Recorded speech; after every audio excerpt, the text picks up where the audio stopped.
This video shows my version of a heart Lambeth cake. I really wanted to bring back the delicate piping of royal wedding cakes. I love how this turned out with the colors and the textures, especially the swag string work. I'm going to include start to finish how to bake the sponges, but feel free to skip to the middle if you only care about the decoration. I'm using 8-inch cake rings with aluminum foil for the bottoms. My fluffy batter is achieved with a meringue base, so we need to whip 9 egg whites.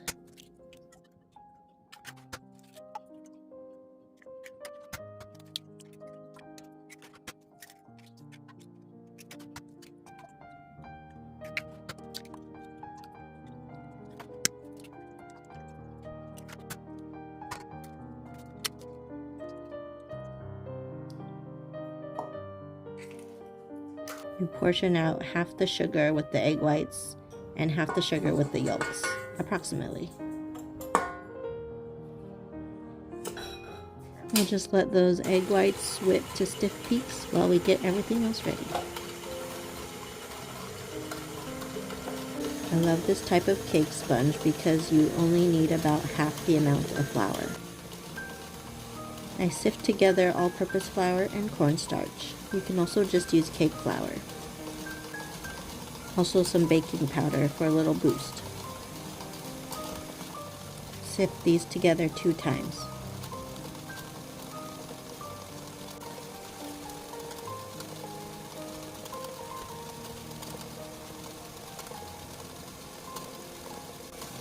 Add a pinch of salt to the meringue.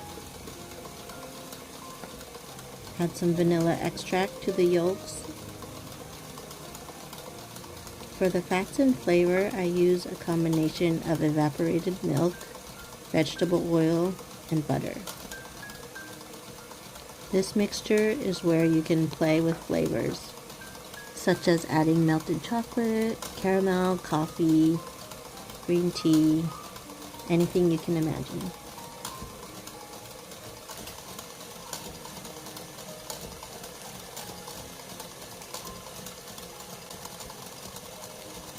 Melt these together and combine well.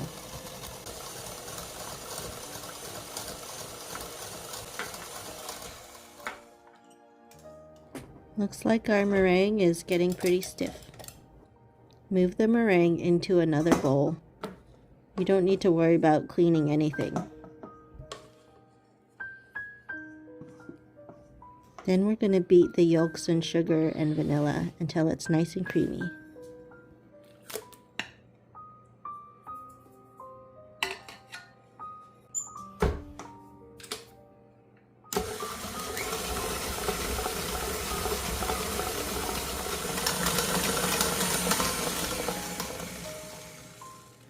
That looks good, so now we put in 1/3 of the fluffy meringue.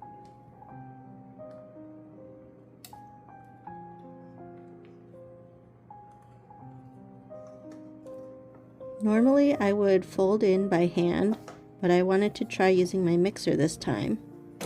I'm basically starting with the head out and turning it on stir and gradually putting it down. It's okay to deflate things more at this point because we still have a lot of meringue left.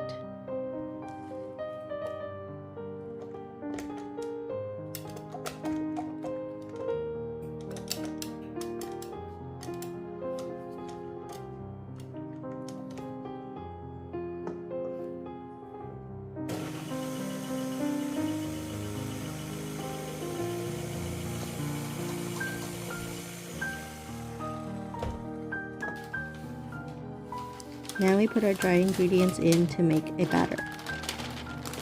I'm using my mixer again to incorporate the dry ingredients. It doesn't take very long, so you need to be very watchful. Now you take some sacrificial batter to incorporate it with the milk mixture. This just helps it to combine easier when you put it into the main batter.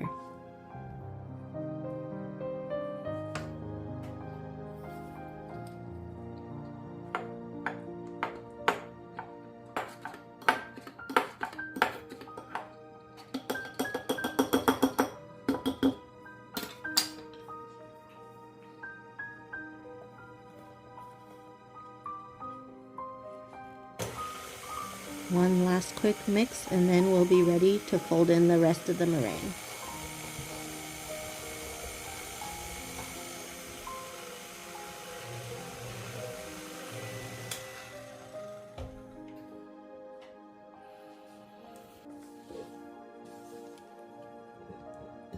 Now I put in the rest of my meringue, and I'm going to do this folding by hand.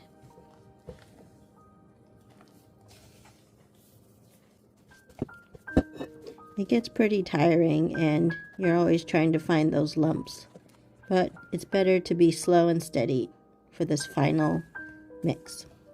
When it flows like a ribbon, it's ready to be baked. No special skills here, just dump it in to about the halfway point.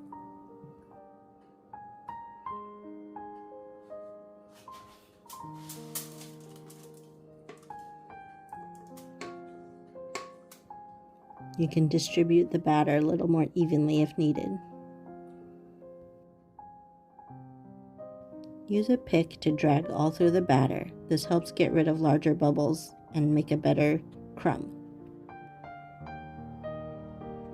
You can also bang the tray a couple times.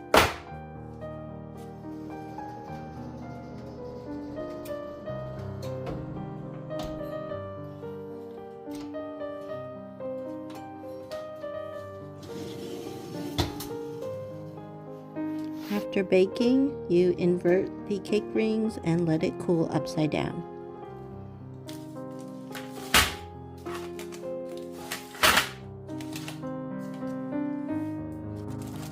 To remove the cake, you just need to peel off the foil and then run a palette knife all around the edge.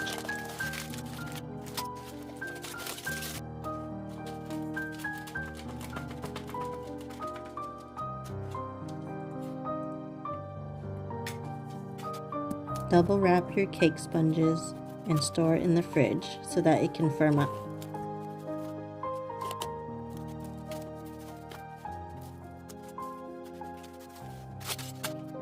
I decided to go the route of cutting each circle into a heart because I didn't want to have segments of heart in each layer. So here I'm trying to maximize the size of my heart by starting with the 8-inch circle and seeing just how little I could trim away to get a nice heart shape.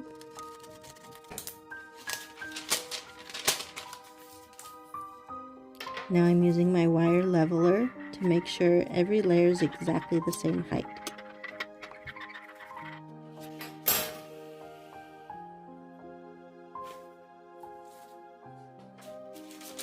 Then I use my heart template and trim away the excess. I used my cake scraps to make a delicious trifle.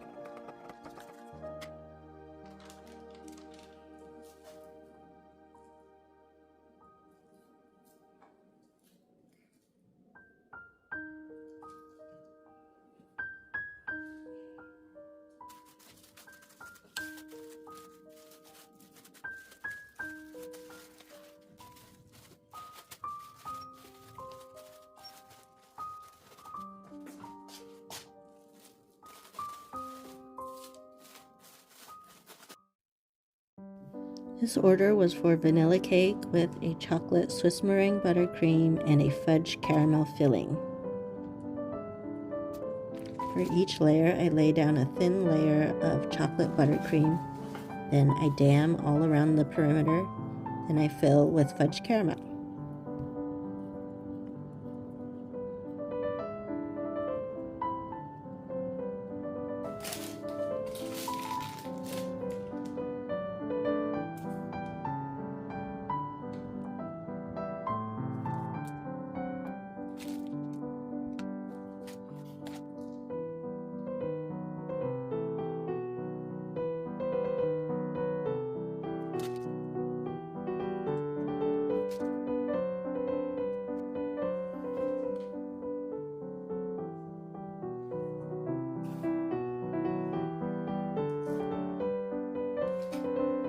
I also add simple syrup to each layer.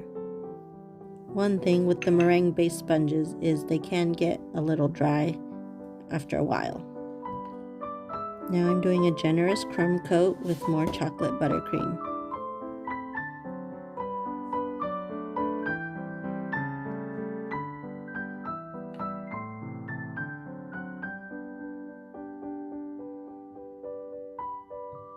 The crumb coat only needs to be the rough shape, but the better your base is, the better the next steps will go. So I do try to get it pretty sharp.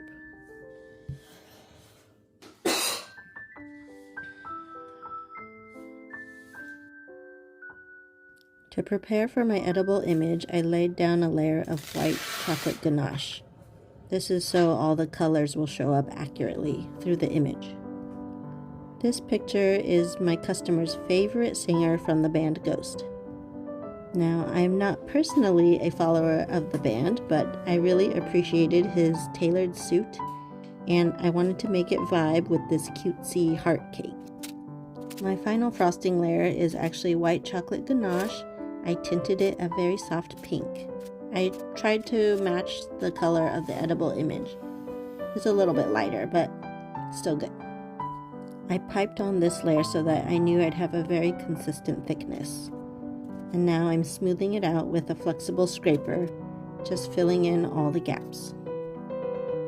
I'm bringing it up to the top edge but not going over because my edible image is there. This step took me quite a long time because I just wanted it to be perfect. I'm planning on keeping the heart edge exposed, so I wanted it to be super sharp. My cake is going to feature quite a lot of swags using royal icing, so the first step is to measure it all out. Fine Spun Cakes has an awesome tutorial on how to do this style of piping.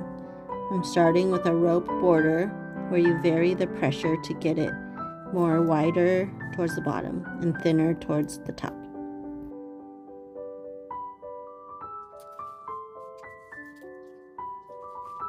Then I found a video by Charlotte Fev who talks about scrape piping, where you kind of hover over the top and lay down a thicker round edge. This kind of primes it out for additional drop piping layers. Now I changed my nozzle to a smaller size and I'm doing drop piping, which is what gets you that perfectly round string. Drop piping just means you're holding the frosting away from any surface, letting gravity do the work, and you're applying quite a bit of pressure too. Then you lay it down once it's done. So I wanted to have some bold red accents to my cake, but not too much. So I'm making these shell pillars all around. I started by putting them at each point and then the midpoint of the swags above. They're not perfectly even now, but once we're done with all these interlocking swags, it's gonna be covered up. So for these interlocking swags, I'm doing 2 swags per shell with the drop piping only, and I just eyeballed it to see what would be some nice spacing between them. And you skip over the shell and then you start your next 2 with the midpoint and move over. So I think you get the idea here.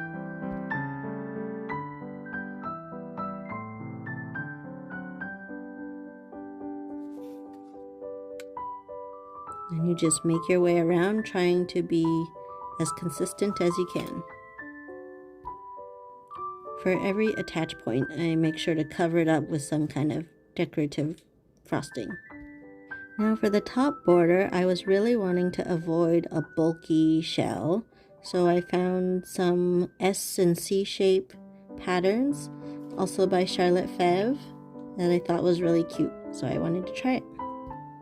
Again, I'm using the variable pressure to make it like a crescent shape and larger rope swirls towards the middle and tapering outwards.